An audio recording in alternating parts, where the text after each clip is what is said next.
nag-sharer sa ating mga vlog. Walang iba kundi si Ipag Elvira Urbano.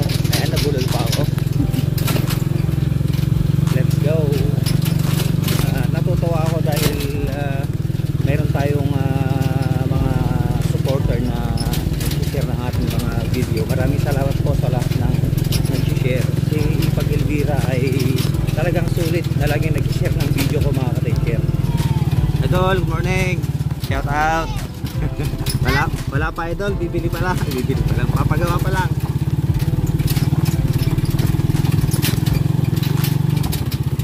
Papasok na tayo dito sa plaza nila Ipag, dito sa may Sitio Bagong. Yan kaya yung pinakadaanan nila. Dito tayo magpapark sa may plaza. Apo! Dito na tayo mga ka-taker.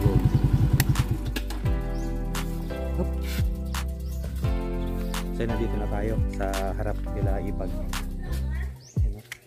Dito tayo sa store ni kami Ipag. Hello Antay, good morning. Ay, nandun pala si ano, sa si Ipag. Ayan, morning Antay. Morning, good morning. Morning Antay. Ay, shout out ni San Merlin. Hi ko na muna kan ni San Merlin Antay. Mabuhay na Atoy, mabuhay na. Oy. Batim sunan. Merlin, hello. I miss you anak ko kuno mo na. I miss you. Iyan oh. So, ito mga ka-taker si Ipag Elvira. Mamaya natin ibaba yung tangke. Ayan, shout out natin si Ipag Elvira. Ayan.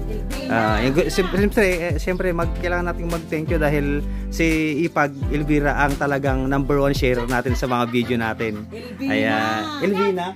Ay, Elvina pala. Hindi Elvira. Ay, Elvina. Ay, hindi ko nabasa masyado. Wala kasi akong yung reading glass. Yung ayan. Ipag, thank you ah. Soon babawi ako. Ayan. Ayan. Thank you ulit kay Ipag Elvina Urbano dito sa Sitio Bagong, Rahal, Balungaw, Pangasinan. Tsaka maraming salamat po sa mga nag-share ng video ko. Maraming salamat po. God bless po. Taker boom.